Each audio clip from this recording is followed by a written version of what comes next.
Hello my dear student, how are you? আশা করি তোমরা সকলে ভালো আছো। এখন এই প্যান্ডামিক সিচুয়েশনে ভালো থাকাটাই সব থেকে বেশি ভালো, তাই না? তো আল্লাহর অশেষ রহমতে আমরা সবাই ভালো আছি, আলহামদুলিল্লাহ।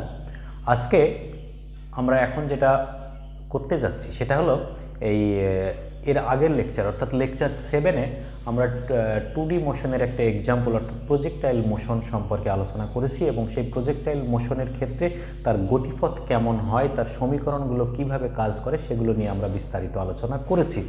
এখন আমরা দেখতে চাই যে এই প্রজেক্টাইল মোশন অর্থাৎ এটা একটা 2D মোশন অর্থাৎ 2 ডাইমেনশন দ্বিমাত্রিক ক্ষেত্রে, তাহলে এই 2D মোশনকে প্রভাবিত করে কোন কোন রাশিগুলো, সেই রাশিগুলো আমরা একটু প্রতিপাদন করতে চাই, কারণ আমাদের অঙ্ক করতে গেলে সেইগুলো লাগবে। তাহলে এখন যেটা করতে যাচ্ছি আমরা এটাকে বলছি যে equation of various parameter of projectile motion, অর্থাৎ ওই যে দ্বিমাত্রিক ক্ষেত্রে যে সমস্ত বিভিন্ন প্যারামিটারগুলো আমরা পেয়েছিলাম বা পাবো, সেই প্যারামিটারগুলোর হচ্ছে ইকুয়েশন প্রতিষ্ঠা করব আমরা।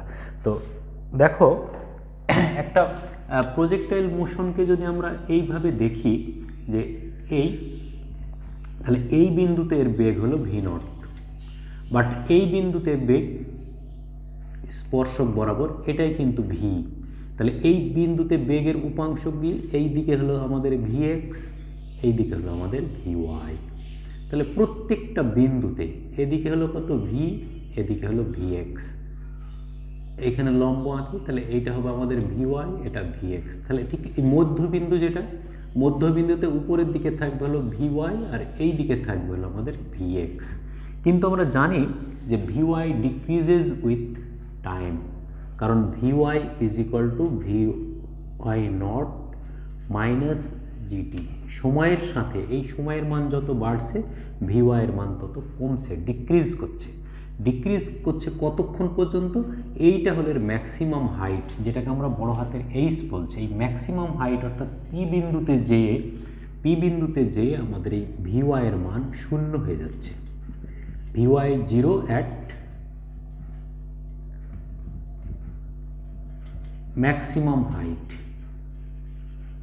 এই সর্বোচ্চ বিন্দুতে যেয়ে আমাদের পি এর মান কি হচ্ছে? শূন্য হয়ে যাচ্ছে। তাহলে সর্বোচ্চ বিন্দুতে আমাদের পি এর মান যখন শূন্য হয়ে যাচ্ছে তখন আর উলম্ব দিকে তার কোনো সরণ সৃষ্টি হবে না, তখন বস্তুটার অভিমুখ পরিবর্তন ঘটছে। তাহলে অভিমুখ পরিবর্তন, যার কারণে এই বস্তুটা ও থেকে পি বিন্দু পর্যন্ত উপরের দিকে উঠছে, পি থেকে আবার বি বিন্দু পর্যন্ত নিচের দিকে নামছে। তাহলে এই উঠা এবং নামার মধ্যবর্তী যে জায়গাটা অর্থাৎ পি বিন্দু, সেই বিন্দুতে সে হচ্ছে সর্বাধিক উলম্ব উচ্চতা অতিক্রম করছে। তাহলে 1 নম্বর আমাদের হবে সর্বাধিক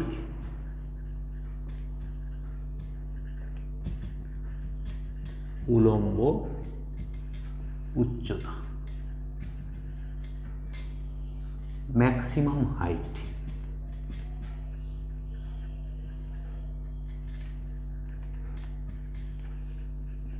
যেটাকে আমরা এখানে বড় হাতের এইচ দ্বারা প্রকাশ করব।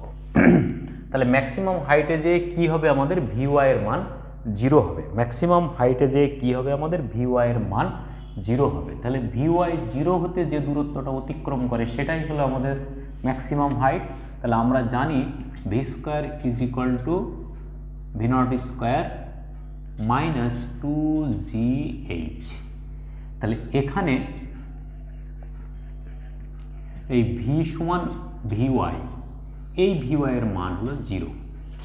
তাহলে ভি নট সমান কত? ভিওয়াই নট উলম্ব দিকে, এইটার মান হচ্ছে আমাদের v naught sine theta. H is equal to কত? আমাদের h is equal to y. আসলে এইচ ইজ ইকুয়াল টু আমাদের উলম্ব দিকের উচ্চতা ওয়াই। এই ওয়াই সমান আমাদের এখানে শক করে আমরা লিখলাম হচ্ছে এইচ, হাউস করে আমরা এটাকে প্রকাশ করলাম এইচ দ্বারা। এটার কোনো মিনিং নেই। আসলে এইচকে আমরা ছোটো হাতের এইচও লিখতে পারি, কিন্তু শুধুমাত্র একটা আলাদা করে বোঝার জন্য এটাকে ক্যাপিটাল এইচ লিখলাম আমরা। কেন? যেন বুঝতে পারি যেটা এটাই সর্বাধিক উচ্চতা। ঠিক আছে? ওয়াই ম্যাক্সও লিখে, কোনো জায়গায় এইটাকে সমান ওয়াই ম্যাক্সও লিখে থাকে, এটাও ব্যবহার করতে পারি আমরা। তাহলে এই মানগুলো যদি আমরা এই সমীকরণে বসাই, এটা আমাদের গতির স্বাভাবিক সমীকরণ, ঊর্ধ্বক্রমে নিক্ষিপ্ত বস্তুর শেষ বেগের সমীকরণ। তাহলে 0 ইজ ইকুয়াল টু ভি নটের মান হলো কত, ভি নট সাইন থিটা, তাহলে V naught sine theta whole square minus 2g into capital H, বা capital H is equal to V not square sine square theta by 2g। এটা হয়ে গেল আমাদের ম্যাক্সিমাম হাইটের সমীকরণ, 1 নম্বর সমীকরণ। সর্বাধিক উচ্চতায় বা সর্বাধিক উলম্ব উচ্চতা বা সর্বাধিক উচ্চতার সমীকরণ, ম্যাক্সিমাম হাইট। তাহলে একটা প্রাসকে যদি আমরা অনুভূমিকের সঙ্গে খাড়া উপরের দিকে নিক্ষেপ করি, তাহলে সেই নিক্ষিপ্ত বস্তুটা সর্বাধিক যে উলম্ব দূরত্ব অতিক্রম করবে সেই উলম্ব দূরত্বের মান এই যে এইটা, এইচ। এরপরে আমরা দেখি সর্বাধিক উচ্চতায় ওঠার সময়, 2 নম্বর।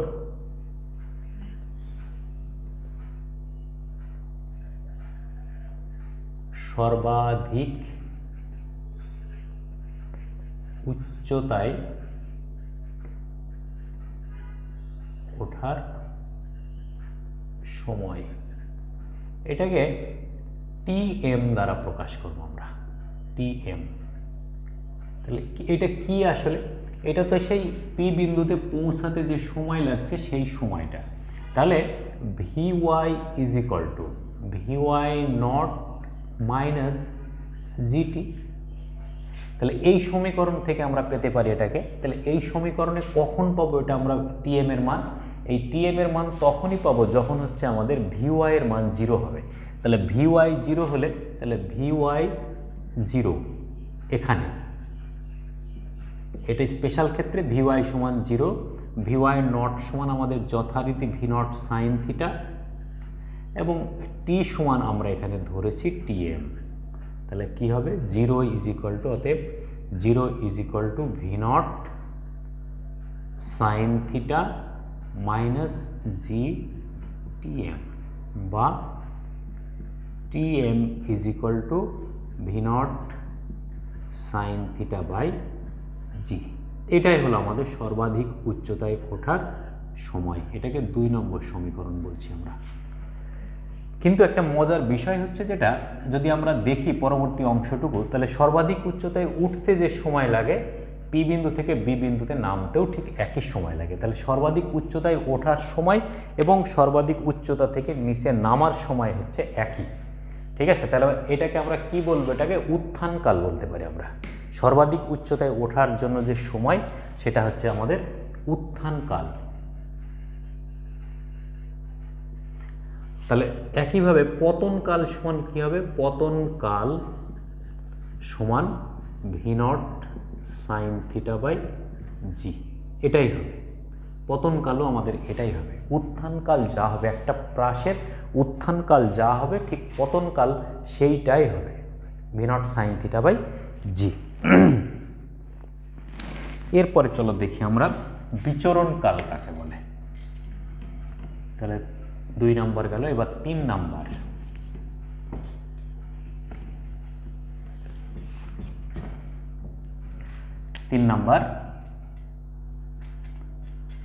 বিচরণ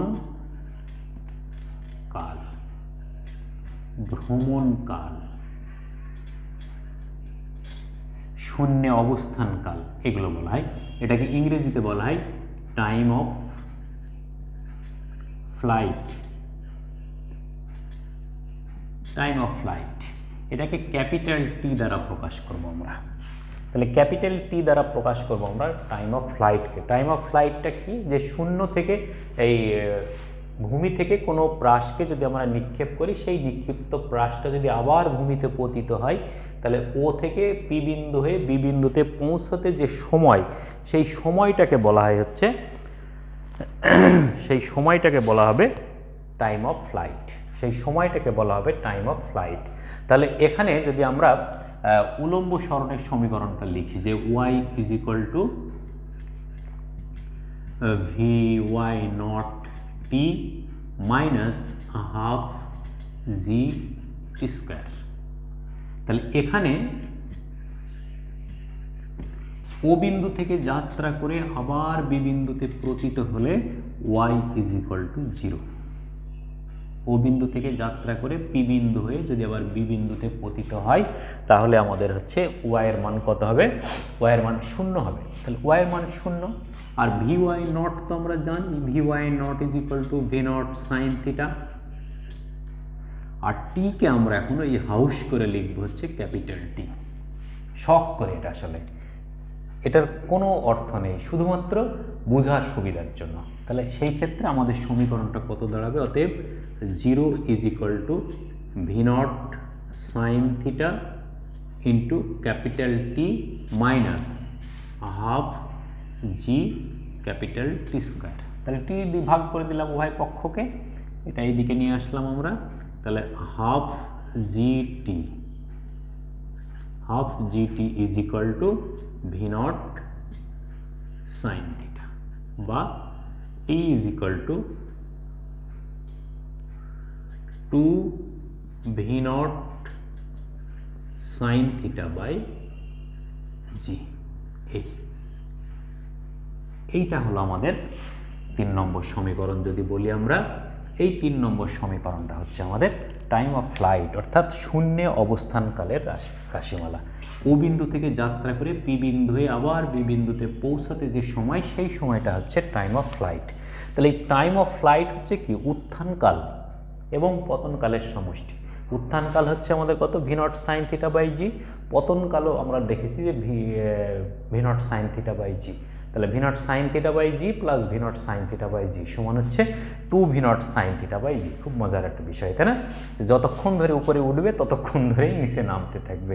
তাহলে এইটাই হলো আমাদের টাইম অফ ফ্লাইট, অর্থাৎ শূন্যে অবস্থানকাল, বিচরণকাল, ভ্রমণকাল, যা বলি না কেন আমরা সব কালকেই এককালে বলা যাবে। এখন আর একটা জিনিস আসছে আমাদের, সেটা হলো অনুভূমিক পাল্লা। অনুভূমিক পাল্লা কোনটা? যে একটা প্রাসকে ভূমি থেকে নিক্ষেপ করে আবার ভূমিতে পতিত হওয়া পর্যন্ত যে দূরত্ব অতিক্রম করে, এই যে এই দূরত্বটাকে বলা হয় পাল্লা বা রেঞ্জ। পাল্লা বা রেঞ্জ, এটাকে অনুভূমিক সীমাও বলে। এটাকে অনুভূমিক সীমা, অনুভূমিক দূরত্ব বা পাল্লা। এটা এক্সেরই একটা মান। তাহলে 4 নাম্বার অনুভূমিক সীমা বা পাল্লা, এটাকে ইংরেজিতে বলা হয় রেঞ্জ, প্রকাশ করা হয় আর দ্বারা। তাহলে রেঞ্জ যদি অনুভূমিক দূরত্ব হয়, তাহলে এই অনুভূমিক বেগে দূরত্ব অতিক্রম করে তো অনুভূমিক বেগে কত সময় ধরে? ওই যে টাইম অফ ফ্লাইট, ঠিক আছে? তাহলে অনুভূমিক বেগ ইন্টু উত্থানকাল। তাহলে আমরা এটাকে বলতে পারি পাল্লা আর ইজ ইকুয়াল টু অনুভূমিক বেগ ইন্টু উড্ডয়নকাল।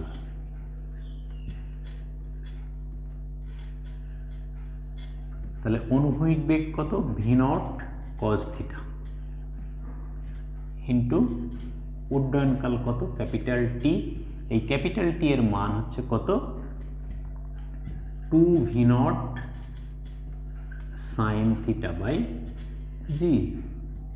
তাহলে এই ভি নট আর এই ভি নটকে গুণ করলে ভি নট স্কোয়ার বাই জি, এইটুকুকে আমরা আলাদা করে যদি লিখি 2 sine theta cos theta.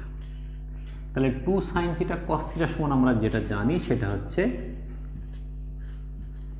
Sign 2 theta. তাহলে range r is equal to এটাই হলো আমাদের 4 নম্বর সমীকরণ। এটার অর্থ হচ্ছে যে একটা প্রাসকে যদি আমরা ভূমি থেকে নিক্ষেপ করি, তাহলে সেই নিক্ষিপ্ত প্রাসটা আবার ভূমিতে পতিত হবে। তাহলে ওই প্রাস দ্বারা অতিক্রান্ত মানে ওই প্রাসটার জন্য সর্বাধিক অনুভূমিক দূরত্ব, সেই সর্বাধিক অনুভূমিক দূরত্বকে বলা হবে তার পাল্লা। সর্বাধিক অনুভূমিক দূরত্বকে বলা হবে তার পাল্লা। তাহলে এটাই হলো আমাদের পাল্লার রাশিমালা। এখন এই পাল্লার মান নির্দিষ্ট প্রাসের জন্য পাল্লার মান সর্বোচ্চ কখন হবে? নির্দিষ্ট প্রাসের সর্বাধিক পাল্লা, এটাকে আমরা কি বলবো? এটাকে আমরা বলবো আর ম্যাক্সিমাম। তাহলে আর ম্যাক্সিমাম কখন হবে? একটা প্রাসের অনুভূমিক পাল্লা সর্বাধিক কখন হবে? এখানে ভি নটের মান আমরা পরিবর্তন করতে পারবো না, কারণ একটা নির্দিষ্ট পাল্লা, জি এর মান অপরিবর্তনশীল। তাহলে কখন হবে এটা? এইটা আমাদের দেখি যদি এইটা, তাহলে আর ম্যাক্স কখন হবে? যখন এই sine 2 theta is equal to +1 হবে, এটা তখন R max is equal to V not square by G. এটাই হলো প্রাসের সর্বাধিক অনুভূমিক পাল্লার রাশিমালা। এটাই হলো প্রাসের সর্বাধিক অনুভূমিক পাল্লার রাশিমালা। কিন্তু এটা শর্ত কি? শর্ত হচ্ছে sine 2 theta is equal to +1 বা sine 2 theta is equal to sine 90 degree বা 2 theta is equal to 90 degree, theta is equal to 45 degree. অর্থাৎ একটা প্রাসকে যদি 45 ডিগ্রি নিক্ষেপণ কোণে নিক্ষিপ্ত করা হয়, একটি প্রাসকে যদি 45 ডিগ্রি নিক্ষেপণ কোণে নিক্ষিপ্ত করা হয়, তাহলে ওই প্রাসটা যে বেগে নিক্ষেপ করা হচ্ছে ওই নিক্ষিপ্ত বেগে তার সর্বাধিক অনুভূমিক দূরত্ব অতিক্রম করবে। তাহলে একটি প্রাসের সর্বাধিক অনুভূমিক দূরত্ব অতিক্রম করার জন্য তাকে অনুভূমিকের সঙ্গে 45 ডিগ্রি কোণে নিক্ষেপ করতে হবে। ঠিক আছে? এই ইকুয়েশনটার ব্যাপক অ্যাপ্লিকেশন আছে। যে বর্ষা নিক্ষেপকারীরা যেগুলো দেখি আমরা, যে বর্ষা নিক্ষেপ করছে, চাকতি নিক্ষেপ করছে, সেই নিক্ষেপণকারীরা প্র্যাকটিস করে। সেই প্র্যাকটিস করার সময় একটা বর্ষা যখন এইভাবে ধরে, তাহলে এইটা হচ্ছে অনুভূমিক দিক যদি বলি আমরা, এই লাল কলমটা, তাহলে এই অনুভূমিকের সঙ্গে, তাহলে সে যখন এই বর্ষাটা ধরছে তখন তার বাহুর নির্দিষ্ট বলের জন্য, নির্দিষ্ট বাহু বলের জন্য সে যে বেগে নিক্ষেপ করবে, সেই নিক্ষিপ্ত বেগে সর্বাধিক দূরত্ব অতিক্রম করার জন্য তাকে যদি 45 ডিগ্রি কোণে সে নিক্ষেপ করতে পারে, তাহলে তার বর্ষাটা কিন্তু সর্বাধিক দূরত্ব যেয়ে পড়বে। এখানে কিন্তু তারা প্র্যাকটিস ওটাই করে যে এরকম তারা ধরার সাথে সাথেই 45 ডিগ্রির কাছাকাছি কোণে নিক্ষিপ্ত হয়। তাহলে দেখা যায় যে বারবার একই বিন্দুতে কেন পড়ে না? কারণ কোনো এক সময় দেখা গেলো 46 হয়ে যায়, কোনো সময় 44, একবার 45 হলো। তাহলে 45 যে মুহূর্তে হবে সেইটা হবে তার দ্বারাই নিক্ষিপ্ত সর্বাধিক অনুভূমিক পাল্লা, ফার্স্ট হয়ে যাবে, তাই না? তাহলে তার সর্বোচ্চ চেষ্টার ফল তখনই পাবে যখন এই থিটা সমান 45 ডিগ্রি হবে। এছাড়া আরও অনেক ব্যবহার আছে, আমরা একটু দেখি এই ব্যবহারগুলো।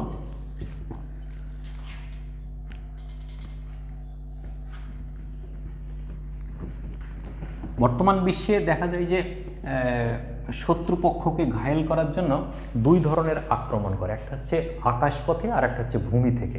তো আকাশপথের নিক্ষেপণ, এটা আমরা এর পরবর্তী অংশে আলোচনা করব অনুভূমিকভাবে নিক্ষিপ্ত বস্তুর ক্ষেত্রে। কিন্তু এখন দেখো যে ভূমি থেকে ভূমিতে যদি নিক্ষেপ করা হয়, এই ভূমি থেকে ভূমিতে যে সমস্ত ক্ষেপণাস্ত্রগুলো নিক্ষেপ করে, সেই ক্ষেপণাস্ত্রগুলো দেখা গেলো একেবারে নির্দিষ্ট জায়গায় যেয়ে পড়ছে। অর্থাৎ এই ও যদি আমাদের নিক্ষেপণ বিন্দু হয়, এইখান থেকে যদি একটা আমরা ক্ষেপণাস্ত্র নিক্ষেপ করতে চাই, তাহলে এই ভূমির উপরে কোনো একটা বিন্দুতে দেখলে এইটা একটা সামরিক ঘাঁটি, এই সামরিক ঘাঁটি এম বিন্দুতে একটা বোমা নিক্ষেপ করতে চাই। তাহলে এখন বর্তমান যুগে এই মানটা হচ্ছে আমরা হিসাব করে খুব সহজেই বের করে ফেলতে পারি আর এর মান। কীভাবে?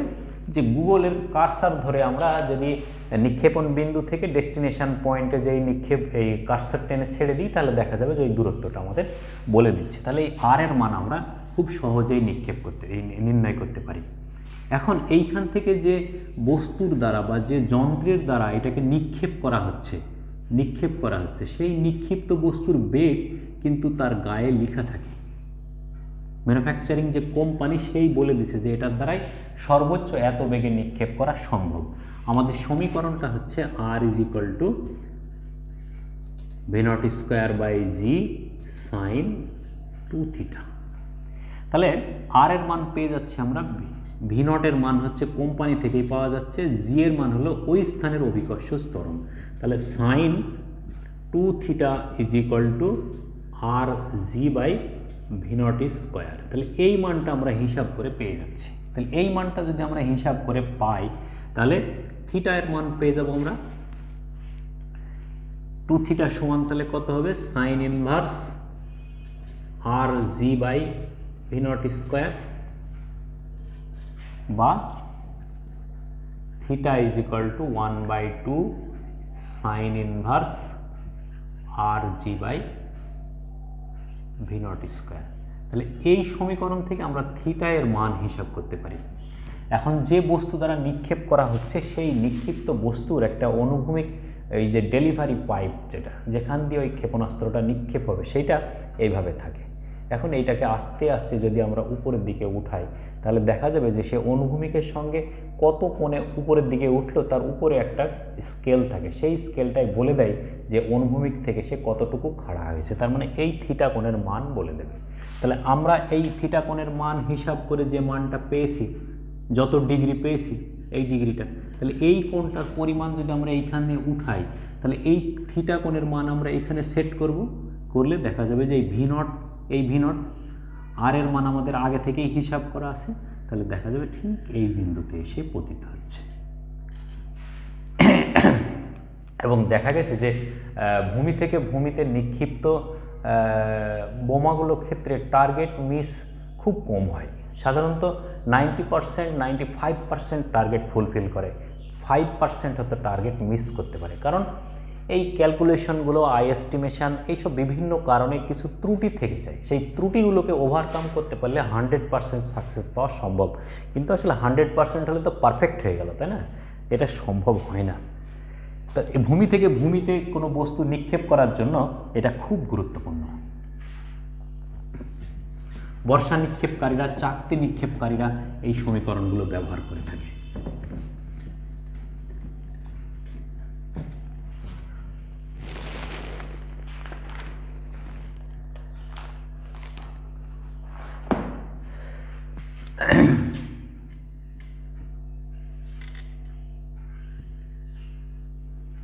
এইটা হলো সর্বোচ্চ বিন্দু এইচ, এই পি বিন্দু। এই বিন্দুতে উলম্ব বেগ Vy ইজ ইকুয়াল টু 0 আর Vx is equal to V not cos theta, আর উচ্চতা হলো এইচ। ও বিন্দু, এটা হলো এক্স অক্ষ, এটা হলো ওয়াই অক্ষ। আমরা একটা মজার জিনিস দেখতে চাই, প্রাসের সর্বাধিক উচ্চতা পি বিন্দুর শক্তি, energy of a projectile in maximum height. সর্বাধিক বিন্দুতে একটা প্রাসের কী পরিমাণ শক্তি সে হোল্ড করে সেইটা আমরা একটু দেখতে চাই। তাহলে এই বিন্দুর শক্তি হচ্ছে E is equal to E K plus EP, অর্থাৎ গতিশক্তি প্লাস বিভব শক্তি। এখন গতিশক্তি সমান কত?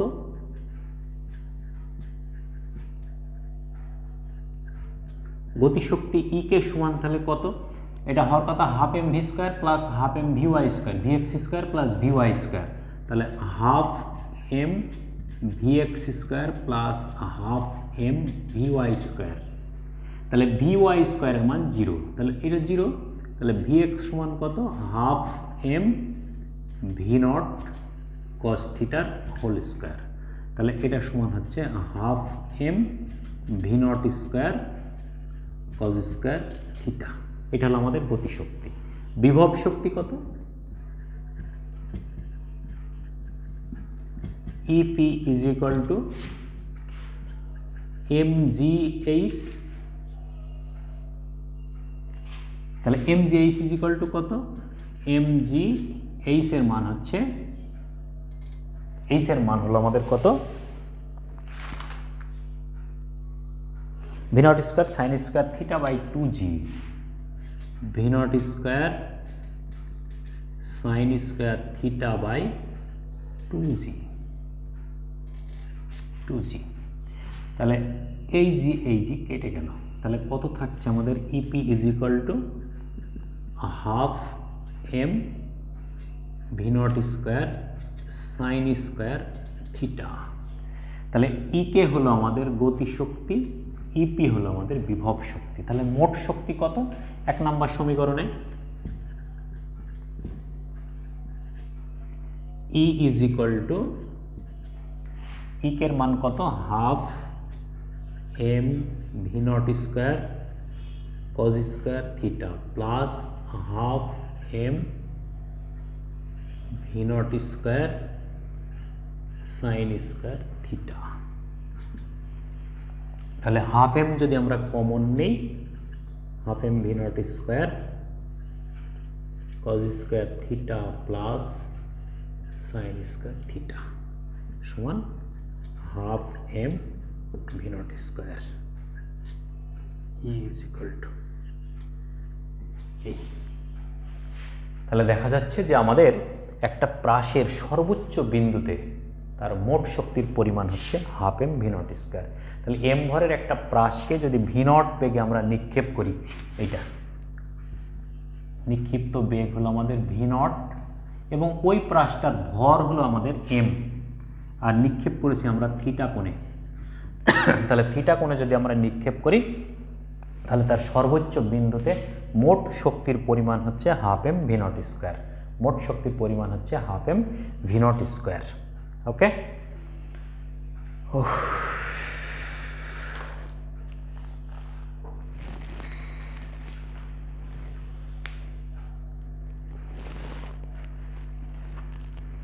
তো এই হলো আমাদের মোটামুটি প্রাসের অর্থাৎ 2 ডাইমেনশনাল ফ্রেমে যে প্রজেক্টাইল মোশন, সেই প্রজেক্টাইল মোশনটাকে বিবৃত করার জন্য, সঠিকভাবে বোঝার জন্য যে রাশিগুলো বা যে প্যারামিটারগুলো আমাদের খুব প্রয়োজন, সেই প্যারামিটারগুলোর রাশিমালা আমরা একটা একটা করে দেখলাম। আমি লেকচার 6-এ শুরুতেই দেখেছিলাম, লেকচার 7-এর শুরুতেই যে কি কি প্যারামিটার ব্যবহার করা হবে, অর্থাৎ কিওয়ার্ড কী কিওয়ার্ড আমরা ব্যবহার করব প্রাসের ক্ষেত্রে, সেই কিওয়ার্ডগুলোর এই লেকচার 8-এ এসে আমি ডেরিভেশন করলাম, তার রাশিমালাগুলো দেখিয়ে দিলাম। এই রাশিমালাগুলোই আমাদের হচ্ছে পরবর্তী অ্যাপ্লিকেশন হবে, অর্থাৎ অঙ্কের ক্ষেত্রে, সৃজনশীল, তারপরে অবজেক্টিভ, প্রতি ক্ষেত্রে আমাদের হচ্ছে এই সমীকরণগুলো ব্যবহার করব আমরা। তো প্রাস সম্পর্কে ভালো করে ধারণা নাও তোমরা, এগুলো বোঝো।